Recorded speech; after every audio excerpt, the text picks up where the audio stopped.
Hello, and welcome to my presentation on the earthquake that rattled Japan on March 11th, 2011.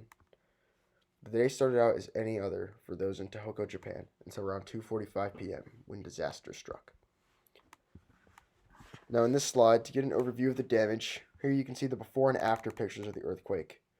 Clearly the areas are in complete dismay, with debris from buildings and even boats strewn about due to the disaster.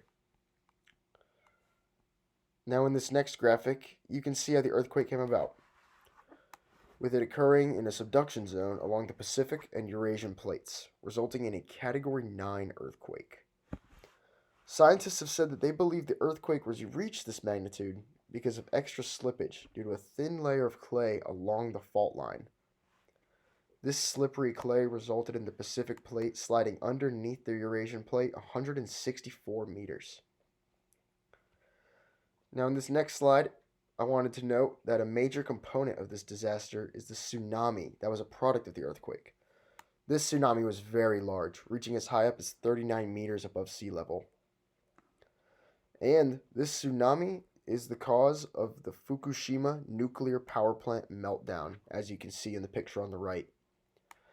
This meltdown caused radioactive waste to wash out all over the area and into the Pacific Ocean, reaching even California and Canada. Now in this next slide, you see the effects that this earthquake has had on the people of Tohoku, with over 20,000 people having perished as a result, not to mention the 150,000 people who lost their homes, with tens of thousands still living in temporary housing even a decade later. All in all, 120,000 buildings were completely obliterated, with another million being at least partially destroyed.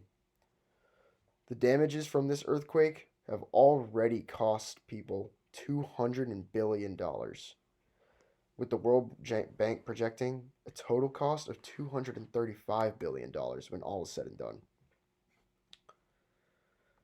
The environment in Japan and of many of the other places in the world have been severely harmed by the effects of the earthquake, in many ways that you may not even think of.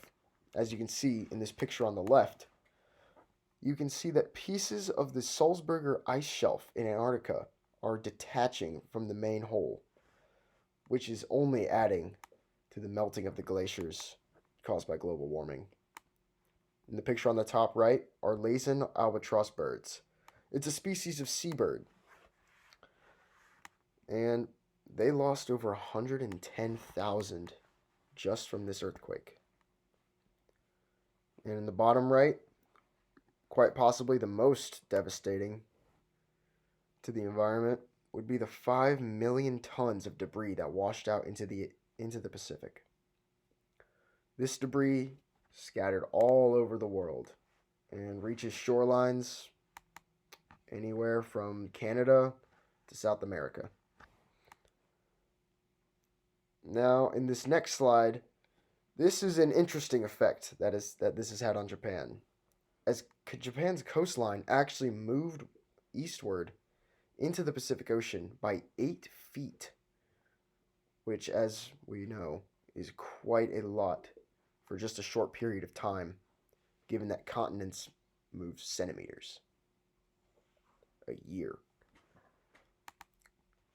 And on this last slide, just wanted to give a shout out to all of my sources for the excellent graphics and pictures helping to illustrate this disaster.